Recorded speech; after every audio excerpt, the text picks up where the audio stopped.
Nusipirkau mikrofonus ir aš jų nenaudoju, nes man kartais būna, kad tiesiog, kai būna, pavyzdžiui, su ausinukais klausys tą video, po to iš dešinės pusės tik girdis. Kažkaip jau. Ta prasme, aš tai nenoriu, kad jums tik dešinėje ausy mano balsas būtų. Aš noriu, kad abiejose būtų taip lygiai. Ir aš nemoku šito dalyko sutvarkyti. Anyways, welcome back to my channel. Šiaip jau antras video. Žiūrėkit, klausykit, ponai ir ponios, iš eilės mes filmuojam video turinį. Jeigu jums šviesos trūksta, tai žinokit, man irgi aš jums dar vieną lempą atsinešiu. Kame dalykas yra? Pas mane namai, chata, butas. yra pakankamai didelis plotas. Aš kaip kokia apšviestoji, švenčiausia mergelė Marija, tiesiog to žodžių prasme, 1, 2, 3, 4 lempos aplink mane. Nes aš vis dar neturiu softboxų. Softboxai yra tokias didelės dėžės, kur dedas švies ir tada išsklaido ją gražiai ir tada mes turim gražų apšvietimą. Pamatysit, jeigu jūs palaikinat šitą video, pasidalinat su draugu, pasubscribinat, mes galėsim nusipirkti softboxus. Jums bus gražių akytę žiūrėti. Ir ne tik pa mikrofonus pasijungsiu, bet ir dar lempas. Ką aš geriu? Paslapti, žinokit. Aš kartais pati stebiuosi, iš kur pas mane yra tokia keista mano šita va pusė. Ta prasme, iš kur, nes šiaip aš neturiu, kiekvieną dieną nebūnu tokia. Tai gal fainai, ne? Anyways, aš turiu kelias jūsų klausimus. Ir kas manęs nesekat Instagram ir norit palikti klausimą, kitam Q&A galit pasekti mane. O mes turim šitos kelis klausimus. Čia yra keli klausimai. Žinokit, nežinau kiek. 12 klausimų. Visai padoru, visai gražu, sakyčiau. Ne? Kaip pradžiai, pirmam video. Visai, sakyčiau, tvirtai mes. Labai noriu padėkoti šitiem žmogeliukam. Tai Vaclovai ir Vytautai, you always my best. Ačiū jum. Tada Gretei, Smipu. Nežinau kaip tas. Tiesiog aš nežinau. Aistį ir Barzdaskui tą kaimę. Koks geras pavadinimas. Ačiū jums už klausimus. Gerai, man atrodo, mes galime pradėti mūsų klausimų atsakymų sesiją. Pirmas klausimas. Ar sėkmė moko žmogų? Ačiū. Ar žmogus moko sėkmę? Aš paklausiu atgal. Man atrodo, žmogus, jeigu pasiekia kažko, jisai norės daugiau, jisai norės galbūt dar kartą pasiekti tą patį. Pati sėkmė žmogaus nemoko, moko procesas. Ir visą laiką tai bus, nes tu per procesą patiri daug daugiau dalykų, negu tam vienam taške sėkmės. Tai toks mano atsakymas būtų. Kaip pakelti savo nuotaiką? Eik padrožinėti. Eik užsiimti kažkokią savo mylimą veiklą. Man geriausias būdas, kadangi yra dabar jau pavasaris, aš nesupratau, kas šiandien įvyko už lango, kad prisnigo tiek, bet nuoširdžiai geriausias dalykas, tai tiesiog biškį prasimankštyn.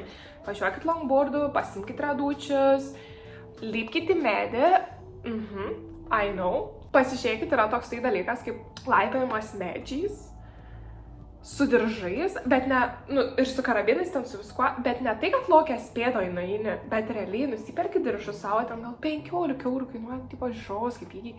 Ir tada pasiemi ten vyriau, užsimeti, lipi medį, tipo, ant kiek fainai aš taip noriu, čia yra mano dream. Tai va, geriausia vieta pasimatymui, medis. Ne, jei rimtai, geriausia vieta pasimatymui yra suplanuota vieta, aiški vieta, su mėgstamų žmogum vieta. Jeigu pirmas pasimatymas, tai turėtų, man atrodo, saugi vieta. Tai būtų, kad pana jaustųsi saugiai, kad jaustųsi, kad aplinkui biški žmonių yra. Bet man asmeniškai geriausios vietos pasimatymų yra, kada galima kalbėti su to žmogum, pažinto žmogų, kad mane pažintų ir tiesiog galėčiau būti tiesiog tokia atsipalaidavus savim, o ne tai, kad ten nežinot, kur rankas dėti. Ar ten dar kažkas tokio. Tai aišku, romantiški pasimatymai, kur pavyzdžiui, suplanuoji paneliai savo kažką ir tada tiesiog ten, pavyzdžiui, namie kažką, padarai tokią staigmeną ir tokį pasimatymą, spicy galbūt net. Man atrodo, geriausi pasimatymai yra tada, kada vyras jaučiasi vyrišku, kada jis gali providinti kažką savo paneliai, savo moteriai, kad jis gali suteikti į kažką, o pana galėtų mėgautis tuo ir duoti jam meilę mainais ir tą tokią šilumą. Nes jeigu pasimatymas vyksta apie tai, kad pana suplanuoja, pana padaro, pana tą, pana aną, pana pasako, kad varomi pasimatymą, gerai, pasakyti nieko tokio, išsakyti savo poreikius, bet toks, kur jeigu dar pana ir vakarienę nuperka, man atrodo toksai, ar tada tas vaikinas jaučiasi, nuoširdžiai vyriškoje pozicijoje, ar jis mylimas jaučiasi, ar jaučiasi, kad jis yra pana ir kad draugauja tada su vyru, nes viskas, toks masculine energy. Nes, pavyzdžiui, gyvenime tai aš galiu tokia būti, tokia verslininkė, tokia businesswoman, bet kas liečia santykius, tai aš tiesiog ištirp. Ir dažniausiai moterys, labai nori tiesiog būti tokios, moteriškos, in feminine energy. Nes jeigu tu esi dabar bachūras, kuris žiūri ir galvoju, blemba, čia, žinai, pana nori manim pasinaudoti, tenais manim noriu kažką, nežinau, padaryti, tenais, blemba, panas nepasinaudos jumis, jeigu jūs ten vakarienę už 5 eurų pastatysit ar už 100 eurų, nesmė. Ar tenais pirmam pasimatymę puodelį kavos nupirks, čia yra taip lame. Eini pasimatymą su tuo žmogum, taigi tu planuoji būti ateityje. Tu planuoji, kad su tą moterim galbūt, nesakau, kad ten, susipažinti, tai faktas, bet tu su intencija eini, kad tu tai moteriai galbūt gyvensi kartu, galbūt tu ten šeimą kursi. Aš suprantu, kad būna, tu eini tiesiog, ne tais reikalais, tiesiog eini tiesiog, kad eit, suprantat apie ką aš, bet jeigu tu eini su gera intencija, tu nori tą moterim rūpintis ar ne. Ir dar vienas dalykas, supraskit tiek bachūrai, tiek panos, kad santykiuose, nėra taip, kad bus 2 vyrai. Jeigu viena ten pana ieško darbo, ten stengia, sako pasikeis, tu ten tą padaryk, aną padaryk, organizuoja pasimatymus, viską. O bachūras tiesiog, pasikeisiu, gerai, jo. Tai tada pana jau yra masculine energy, jinai jau vyro poziciją užima. Bet jeigu vyras pasiema į rankas, sakykime, tą vyrišką energiją ir stengiasi būti vyru, man atrodo, čia pats gražiausias dalykas, tada ir moteris gali būti tokia atsipalaidavus, tokia faina, tokia tiesiog mylinti ir švytinti ir duotam vyrui tos moteriškos meilės, kas yra šiaip vyrui dažniausiai didžiausias sparnai ir didžiausia gyvenimo laimė, turėtą palaikančią moterį, kuri nuoširdžiai juo rūpintųsi, tikėtų juo, jo esybė, jo darbais. Tai nukrypau nuo klausimo, bet labai, man atrodo, yra svarbus dalykas, kad jūs išgirstumėt šitą, kad užimkit savo poziciją santykiuose, neduokit panai būt vyro pozicijoje, ten rūpintis, tokiais dalykais, organizuoti, ten kažką, suprantu, kad tai yra normalu ir kažkiek tos dalies turi būti, bet kur vyras visiškai atsakomybės neturi, tai kaip gali moteris tada būti savo feminine energy ir moteriškai tokioje energijoje, moteriškai jaustis. Sakysit, oi, čia Marija, žinai, tipo paistalai, nėra paistalai, rimtai pagalvokit. Yra dalykai, yra dinamika, 2 čiūvų, kad ir, sakykime, ne straight porose negali būti. Vienas bus moteriškesnis, kitas bus vyriškesnis. Taip pat ir su moterim, kai yra 2 moteris santykios. Bet tiesiog viena vyriškesnė, kita labiau tokia soft bus. Nebent jūsų siekis santykiuose yra turėti, tą tokį, kad jūs norit, kaip ana, pavyzdžiui, norit labai soft bitcho, kuriuo jūs galėtumėte rūpintis, tada jo, bet jeigu jūs masculine siekiat vyro, tai tada, tai būkit pačios, savo soft, būkit moteriškos, o vyrai, jeigu jūs norit moteriškos moters, kuri ten švytėtų, rūpintųsi dalykais, namais, nebūtinai namais, nes tai skamba irgi labai man asmeniškai valkiota, nes, pavyzdžiui, aš moterišką energiją įsivaizduoju, aplamai, meilę, rūpestį žmogum, iš tokios, mylinčios moters pozicijos, o ne iš tos tokios čiūvo pozicijos, kur aš padarysiu, užkalsiu papkį ar dar kažkas tokio. Tai jūs irgi vyrai, ta prasme, užimkite vyrišką poziciją, jeigu jūs norit moteriškos moters. kiekvienas turi prisijimti atsakomybę santykiuose už savo dalį. Jeigu tu esi moteris ir nori vyriško vyro, tai tada būk moteriška moteris. Jeigu tu vyras esi, jeigu tu nori moteriškos moteris, tai būk vyriškas vyras. Anyways, viskas prasideda nuo tikėjimo ir pasitikėjimo savim, nes in the end, man atrodo, in the beginning, nieko nėra seksualiau negu žmogus, kuris pasitiki savim, pasitiki savo balsu, savo išvaizdą, savo pasiekimais ir tiesiog buvimu tuo, kas jis yra. Nieko nėra seksualiau, o tada jau viskas gražiai susidėlioja. Aišku, visą laiką yra bangelės, dinamika, bet tame ir grožis yra, kad mes galim tada santykiuose tobulėti. Nes aš, pavyzdžiui, galvoju, blemba, o kodėl iš viso man reikia santykių? Ar man jų reikia? Man nėra, kad jų, va dabar, crazy, paimkit mane kažkas mylė. Ne.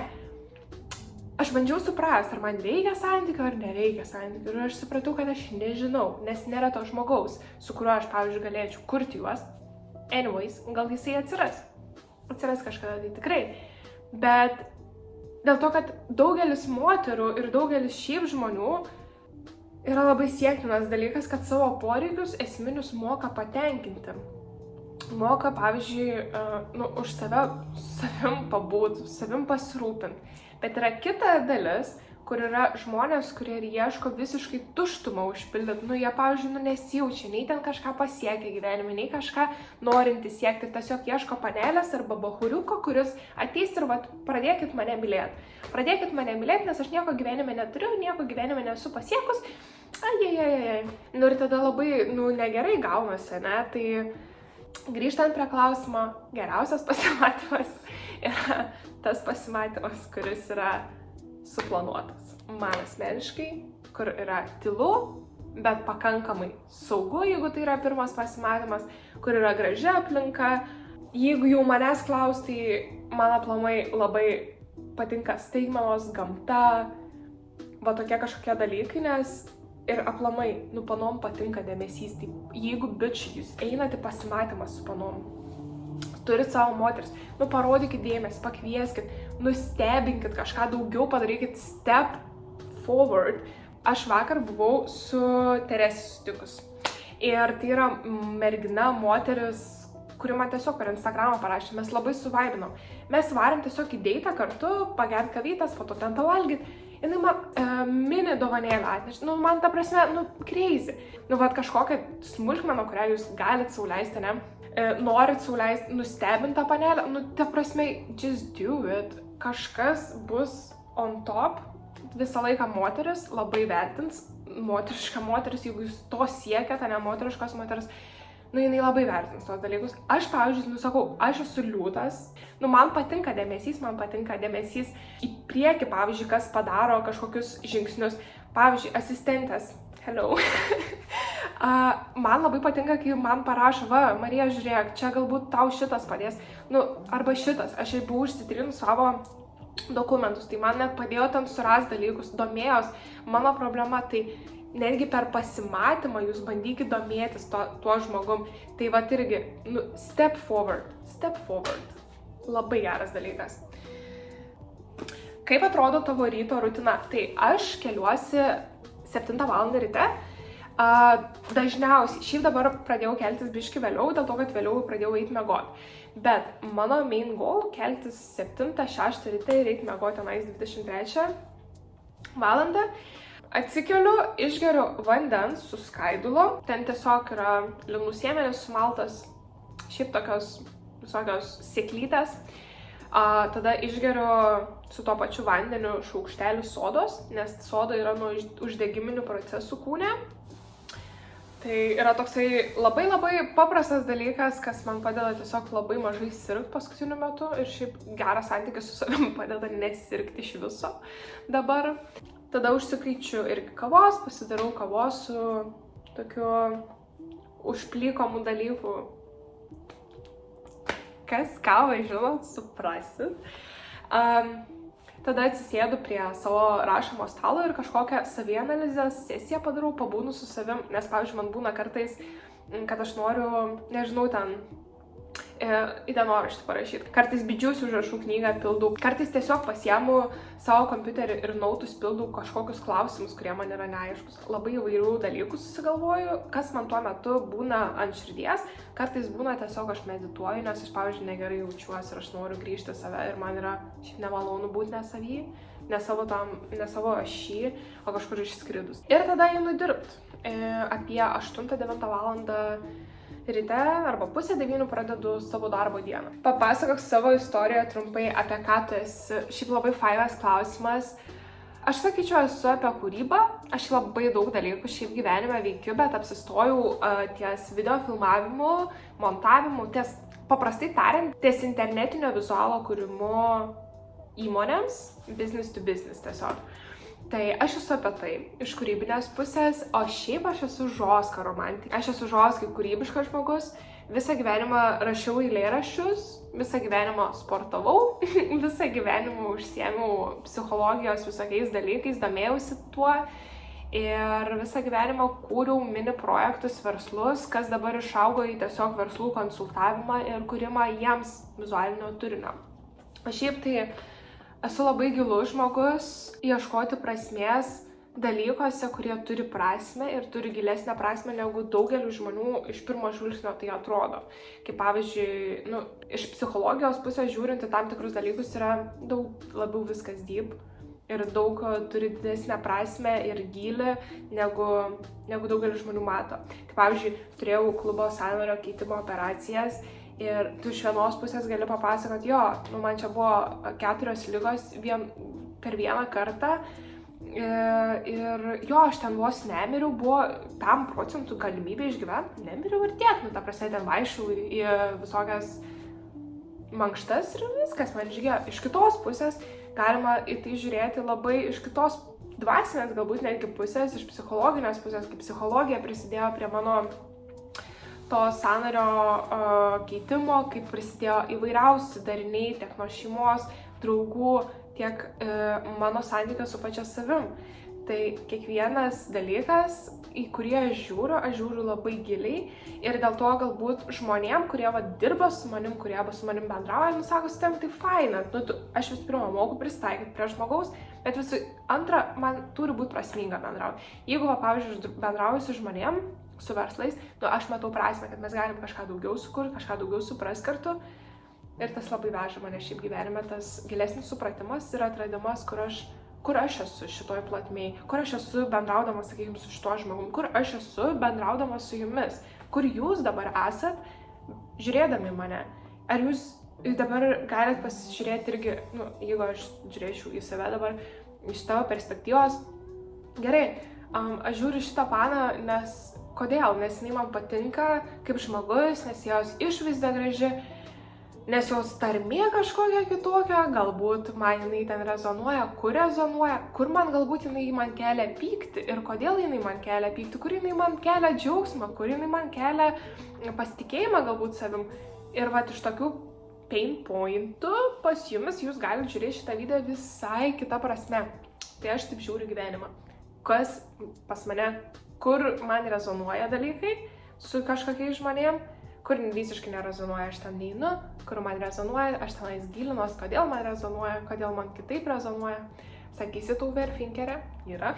Neslėpkim. Yra. Tai aš esu apie gylį, manau. Ir visą laiką buvau ir būsiu. Kaip dažniau pasakyti ne? Tai labai aiškiai reikia apibrėžti savo ribas. Už ką tu esi atsakingas, už ką tu nesi atsakingas. Pavyzdžiui, aš esu atsakinga už savo sveikatą, aš esu atsakinga už tai, kad jausčiausi laiminga, bet aš nesu atsakinga už kitus žmonės, kad jie jaustųsi laimingi. Aš esu atsakinga, kada noriu pasakyti ne. Kad išlaikyčiau savo vidinę pusiausvyrą, kad išlaikyčiau patį vidinį savo tokį būvį. Ir kiekvienas asmuo taip pat turi teisę ir atsakomybę pasakyti ne, kada jie patys jaučia, kad kažko nenori daryti. Labai svarbu suprast, už ką tu esi atsakingas. Nes dažnai žmonės, kurie neturi ribų, jie įkrenta į tokį aukos vaidmenį. Čia va su manim maždaug šitaip elgias, tai jo, čia jie kalti. Bet tu, kaip žmogus, neprisiemęs atsakomybės už tai, kaip tu valdai savo laiką, kad tu esi šiaip atsakingas už savo laiką, kur tu jį leidi, ne kiti žmonės, nes tu nemokai pasakyti, tu esi atsakingas už savo laiką, tu esi atsakingas už žmonės, su kuriais tu bendrauji, tu renkiesi žmonės. Jie gali taip pat rinktis tave, bet tu turi prisimti atsakomybę, kad tu renkiesi. Tu esi atsakingas už savo sveikatą, aš dabar jaučiuosi kaip kokia mokytoja, su lazdele tokia prie lentos. Tu esi atsakingas už savo sveikatą ir ką tu dedi savo kūną. Niekas kitas nėra atsakingas. Bet taip pat, kaip tu esi atsakingas už save, kiti žmonės irgi yra atsakingi už save. Tai reiškia, Petriuks yra atsakingi, a jie deda į kūną savo sveiką maistą, a neded, a jie deda trešį. Ir kiekvieną dieną traškučius valgo. Taip pat ir kiti žmonės yra atsakingi už savo laiko valdymą, net tu esi atsakingas. Tai įsidėmėkit šitos dalykus, savo atsakomybės nepainiokit su kitais ir kitų atsakomybė yra jaustis, kaip jie jaučias. Ir kitų atsakomybė yra susitikti su jūsų pasakytų ne iškeltais jausmais. Dar kad paklausykit. Nėra tavo atsakomybė, kad kiti žmonės, kai tu pasakai ne, susitikti su savo jausmu, kuris iškelia tavo pasakytas ne. Vieni žmonės gali vienaip sureaguoti, kiti žmonės kitaip gali sureaguoti, bet tiesiog savo reikia leisti visų pirma, supras, kad tai yra paprastas pasakymas. Ne, nenoriu. Aš dabar turiu tokį nefylinu. Aš labai nefylinu tam tikrų dalykų, o kai kurios dalykus labai fylinu. Ir that's all good. Tiesiog nejaučiu, kad noriu. Ne. Arba taip, kaip tik noriu. Ir tada, kada tu savęs nebeišduodi, nebepažydi savo ribų, tu tampi, pakankamai stiprus žmogus aplamai. Kokia knyga įsiminė labiausiai iš visų ir kokią rekomenduotum perskaityti? Bidžiausi užrašų knygą, šiaip rekomenduočiau kiekvienam, kuris turi noro eiti link savęs ir savęs pažinimo, tvirto savęs pažinimo, ne tai, kad haha, aš tenais kažką paveiksiu gyvenime ir tiesiog jisai praeis, man net nepatyrus laimės. Ir nesupratęs apie ką aš. Jeigu iš tokių skaitomų knygų, tai yra Tas kalnas esi tu, labai patiko, labai patiko ta knyga nuoširdžiai. Labai daug gerų, gražių įžvalgų ir taip gan aiškiai parašyta, gal pradžioj man biški boring buvo, bet visai nice. Kitas dalykas yra 10 moters vidinių tiesų. Šita knyga yra tokia dvasinė labiau ir kas neprijaučia dvasiniais dalykais, tai net neimkit jos rankas, nes jūs nesuprasit tiesiog jos. Visiškai nefylinsit, žinot, nėra to jausmo. Tai jeigu neturi to jausmo, kad dvasiniai dalykai jūs traukia, tai neimkit, bet jeigu traukia, tai labai tenais gražių praktikų yra, kurias galite išsinešti iš meditacijos pusės. O ta knyga Tas kalnas esi tu yra apie psichologiją, tiesiog labiau į tokius įvairias gyvenimo sritis, tiek pat apie ribas tas pačias kalba, tiek pat apie žmogaus psichologiją, apie aukos vaidmenį, įvairiausių temų pakabinta, taip yra pakapstyta visai aiškia kalba. Kokie metodai tau padeda valdyti stresą? Aš pati esu kaip metodus didelis, vienas, kuris valdo stresą. Aš žinau, kad man niekas gyvenime negali pakenkti, tik aš pati savo.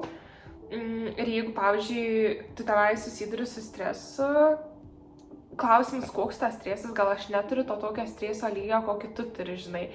Bet kas man aplamai supratimas, kad bet kokiu atveju man viskas bus gerai, man ta prasme čileks. Čileks, gali gulėti, gali daryti, gali nedaryti, aš žinau, aš pasirūpinsiu savim ir man viskas bus gerai. Ir tas man labai padeda nusiraminti ir kad ir patirtos durniausios nesėkmės gyvenime, tiesiog jos išeina, nes tu toliau veiki ir darai dėl savęs dalykus. Bet jeigu būna tokios dienos, kaip pavyzdžiui paskutinės kelios, aš nesuprantu, ten tas retrograidas kažkoks yra astrologijoje, pilnatis, whatever, aš tiem dalykam galiu nurašyti, arba hormoniniam dalykam mano, aš neįsivaizduoju, kas man yra, bet aš tokia nesavekė jaučiuosi, nesavim. Tai ir man va tas buvimas nesavim, aš nesuprantu, kaip žmonės čia gyvena, nesuprasdami, kas jie yra ir nebūdami savo šinės, man tas nebuvim savy, su savim, savo sąmoningumui ir ramybei, man kelia stresą.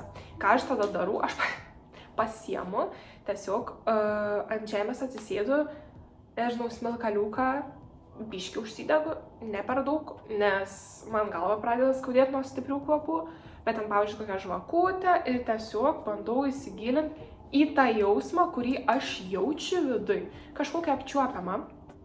Ir tada bandau jį perkelti į kažkokį daiktą, dažniausiai būna kristalas arba akmenukas, ir tiesiog viską, kas yra tas šūdas, tas stresas, tavo atveju, tiesiog pasiemi ir taip meditacijos būsenai vizualizuoji, kad tu perneši ant to akmenuko, ant to mažo akmenuko, ir tada atsimerki, jau kada viską perneši ant to akmenuko, atskiri. Čia aš esu, čia yra tas mano stresas, čia aš, čia stresas, ir tu atsitapatini nuo to streso, tu išbuvai tame, tu nebėgai nuo jo, tu pabuvai tame strese, tu pamatai viską, kas tenais glūdi, galbūt net supratai, iš kur jisai kyla ir ko jisai nori iš tavęs, ko galbūt nori tavo apsaugoti, arba galbūt kažką nori pakenkti tau.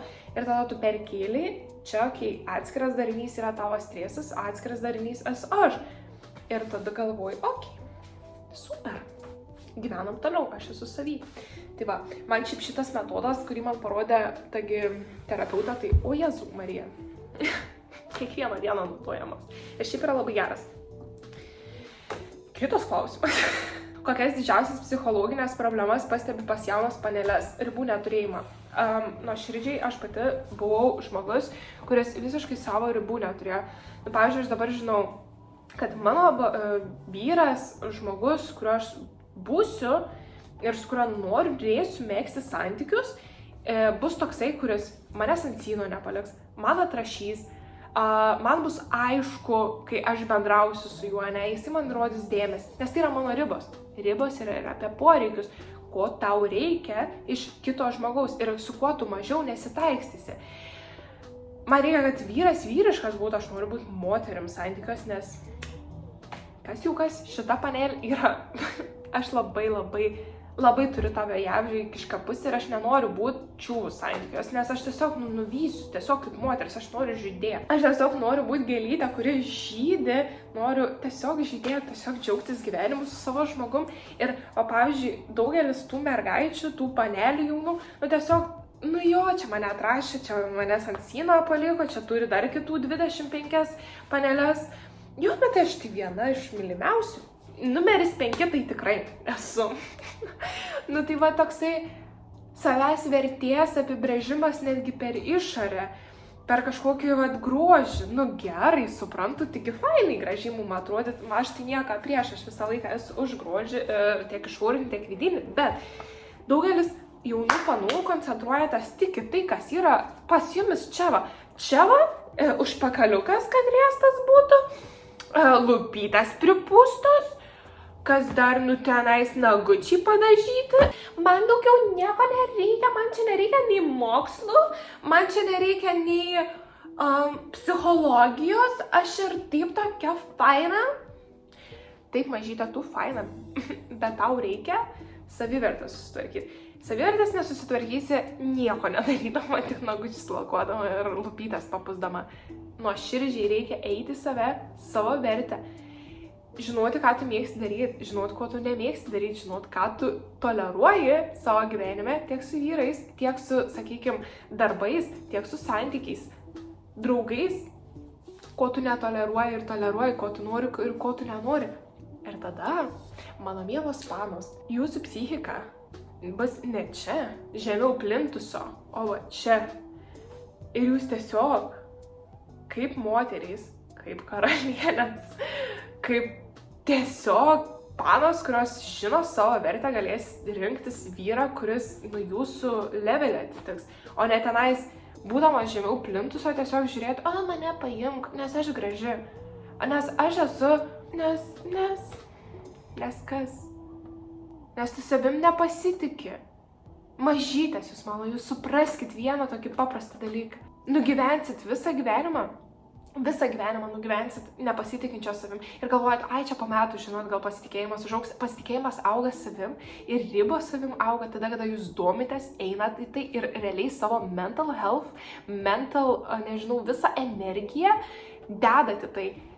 Apie ką jūs galvojat, apie tai ir auga jūsų gyvenimą. Jeigu jūs galvosit, kokios jūs baisios, kokios jūs nepatenkintos, kokios jūs tokios ir anokios, visas tas burbulas didės. Bet jeigu jūs mąstysit ir dėsit visą tą minčių energiją į tai, kad aš būsiu graži vidumi, aš būsiu graži išorė, aš esu jau graži, kaip čia man išsispręsti šitą dalyką, galbūt aš čia turėčiau patobulėti, galbūt man šito dalyko reikia, galbūt aš šito nenoriu, man reikia įsiaiškinti, ko aš noriu, kaip aš noriu. Vėlgi, bičiulius užrašų knyga gali tą padėti padaryti, terapija gali padėti padaryti, tai aišku yra brangesnis metodas, bet ar tai verta yra susimti savo gyvenimą į rankas kuo ankstesniam amžiui ir tiesiog visą gyvenimo likusią kokybę turėti tiesiog highest level.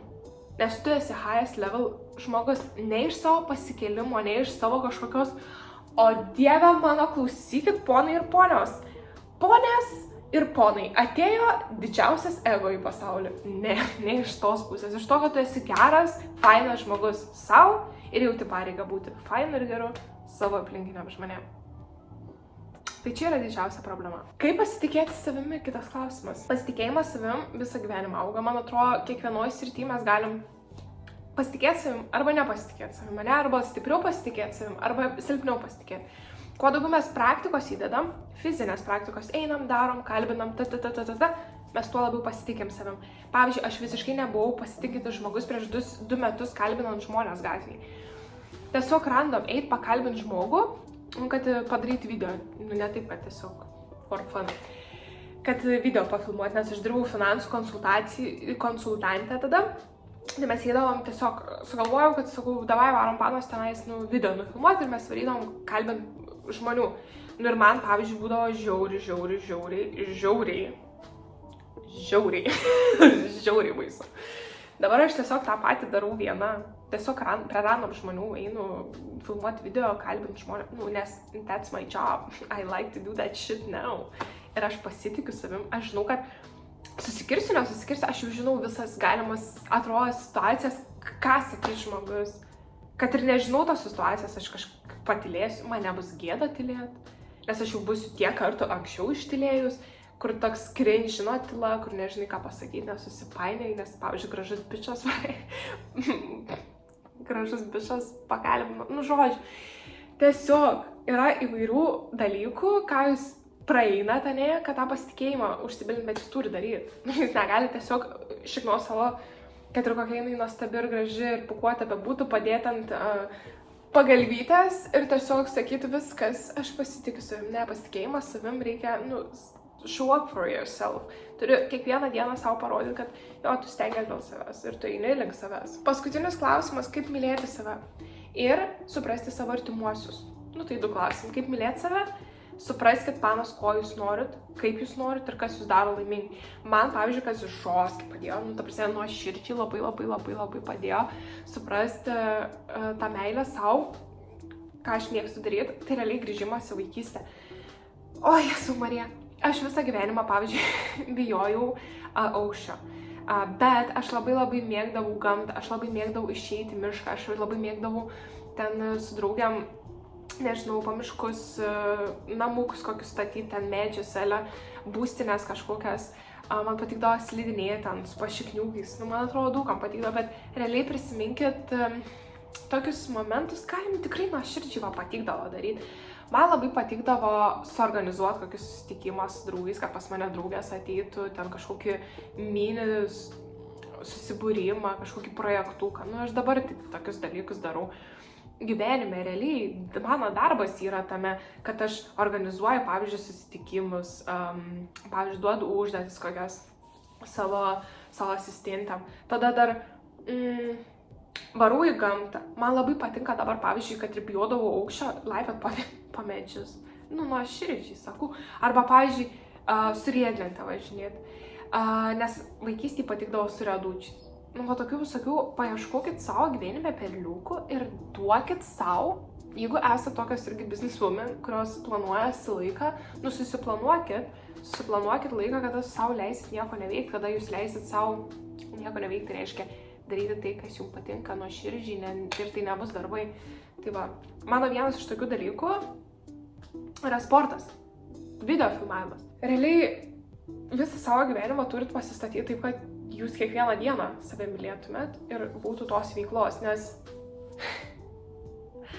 moteriai nieko nėra baisiau negu žostka disciplina. Aš tą galiu pasakyti iš savo patirties. Aš žinau, kad aš turiu daug valios, aš turiu daug užsispyrimo, meilės gyvenimo ir noro gero gyvenimo. Ir aš iš to per daug noro gerai gyventi, aš turėjau labai didelę discipliną, aš keldavau anksti ryte, tenais dirbdavau ir taip toliau. Bet tai realiai neturėjo jokio džiaugsmo mano gyvenime, nes aš, tada dar nežinojau, kad reikia reikia dėl savęs kažką padaryti, reikia savo gyvenimui duoti tokios prasmės, netgi sakyčiau. Prasmės daryti dalykus dėl savęs. Prasmės tiesiog būti laimingai. Viskas. Ir tiesiog daryti tuos dalykus. Dar vienas dalykas, pavyzdžiui, ką aš išsiaiškinu apie save terapijai, galbūt ir jūs esate tokia pana, toksai galbūt žmogus, kuris, yra šiaip labai, tvirtas, labai toksai einantis, tikslai, disciplina. Ir aš esu tokia, ir aš sakau, man labai sunku šiaip būtų susirasti vyrą, terapeutai. Aš sakau, aš esu žostka romantikė šiaip. Sakau, man žoskai būtų sunku susirasti tikriausiai vyrą, sakau, kuris būtų stipresnis už mane, nes man reikia, vyriško vyro. Nes aš esu tokia, irgi tokia tikslų siekėja. Bet sakau, aš turiu visiškai vėjavaikišką kitą pusę, kuri yra, tokia palaidais plaukais deivė, kuri ten bėgioja ir aš taip save įsivaizduoju, kuri ten visiškai tokia crazy, tokia linksma, tokia atsipalaidavus. Ir aš tokia pagalvoju, tai aš pati savo realiai esu ir vyras, ir moteris vienu metu, nes mano ta disciplina, tas toksai užsibrėžimas, darimas, laikų, viskas, struktūros turėjimas, nes man pavyzdžiui, labai struktūra patinka. Kiti žmonės sakytų kontroliuojantis žmogus, žinai, esi, bet ne, man tiesiog patinka žinoti dalykus, kaip yra ir tame aš saugiai jaučiuosi, tai yra mano būdas. Tame aš galiu, tame falkale aš galiu būti vėjavaikiška, aš galiu džiaugtis, aš galiu daryti dalykus, kurie man ten žoskai patinka ir, leisti savo tos dalykus daryti, pavyzdžiui, pasimti rytoj, kad ir pasimti daiktus, susikrauti ir išskris, kur yra, nežinau, šilta ir pabūti tenais porą savaičių, 3 savaitės. Tiesiog reikia suprasti savo tą pradą, kaip tu veiki per gyvenimą ir leisti tam pradui būti ir priimti ir tas gražias pusės, ir tas kitas pusės. Tai mano psichologė ir pasakė, Marija, neišstumk nei vienos tos pusės, tinkamas žmogus visą laiką supras tavo tinkamos pusės. O šitos abidvi pusės, kurios yra viena labai tokia struktūriška, tokia solidari, o kita yra tokia tokia vaikiška, tokia faina, tokia atsipalaidavus, tokia moteriška, tokia vėjo vaikas. Tai reikia gerbti savo abidvi tos pusės, nes jos abidvi yra geros, galbūt jūs turite 3 netgi pusės, galbūt tik vieną, galbūt esate labai ten moteriška tokia, su Marija padebesiai skraidanti. Nes pas mane yra ir įsižeminimas gan tvirtas gyvenimą ir tuo pačiu yra tas toks skraidimas, leidimas savo patirti, gyventi, džiaugtis, mėgautis, viską. Ir tą labai šiaip yra svarbu turėti ir atrasti. Jeigu jūs tik esat, sakykime, tavo kuris skraido, tai jūs įsižemint šiek tiek turit. Ir tada tuo pačiu atsiranda toksai balansas tarp tavo kūne, tavo pasaulį, tavo gyvenime, nes tu save išpildai iš abiejų pusių, Kaip suprasti savo artimuosius? Per laiką. Aš nuoširdžiai galiu pasakyti per laiką, tiesiog pasivisit ir suprasit, nes jeigu taip žiūrint, aš turiu tokį mąstymą, kad viskas, kas vyksta geriausiai taip, kaip turi vykti man. Ir sakau, kad ir mažos pamokos, bet jos yra pamokos, kad neatsitiktų didesniu mastu. Tai jeigu, sakykime, nutekėjo jums kažkur pinigai, kažkas pavogė kažką, galbūt jūs kažkur buvote labai neatsargi, ir jūs apsaugoja nuo vėlesnio, sakykime, kur būtų daug didesnės sumos, nuo vėlesnio tokios kažkokios apgavystės. Galbūt jeigu jūsų santykiai iširo, tai galbūt jums, skaudu pabūtame, išbūtame, bet in the end, supranta tikriausiai, kad dėl ko jie išyra, galbūt jūs bandėte tą žmogų, pavyzdžiui, pakeisti ir galvojat, kad pasikeis ir red flagus visus ignoravot nuo pat pradžių. Tai kad vėliau nesutiktumėt žmogaus arba kad vėliau neįsivystotų taip santykiai, kad jūs tam skriaust pradėtų kažkaip. Tai reikia žiūrėti kiekvieną situaciją iš tos pozityvios pusės, labai stipriai pasimokyti ir kad daugiau gyvenime tokių klaidų nekartot, bet apie artimuosius, tai juos po truputį supranti. Ir tavo gyvenimas realiai susidėlioja taip, kad tu vieną kartą nesupratai, kodėl taip tas žmogus elgiasi, bet iš tikrųjų yra, irgi konsteliacija statant. Kas nežinot, kas yra konsteliacijos, tai čia įdėsiu aprašymą, galite sustabdyti, pasižiūrėti, bet kas mane sekėt Instagrame, tai daug kas žinot, kas yra tai. Tai paprastai tariant, daug kas apie artimuosius, daug ko mes nežinom, kokie yra inside dalykai, kokie yra povandeniniai vandenys, taip sakant, povandeninės srovės, dėl ko tam tikri žmonės tam tikrus veiksmus padarė. Ir galbūt kai kurie dalykai mums labai atrodo skaudus, bet iš kitos pusės pasižiūrėjus, galbūt tai yra vienintelis būdas, kaip jie galėjo tą dalyką daryti, kaip galėjo tą savo gyvenime veikti. Nes mums gali atrodyti viskas labai paprasta, man anksčiau gyvenime atrodė, labai viskas paprasta. Kaip tu gali, pavyzdžiui, nemylėti? Kaip tu gali, pavyzdžiui, nesipykti?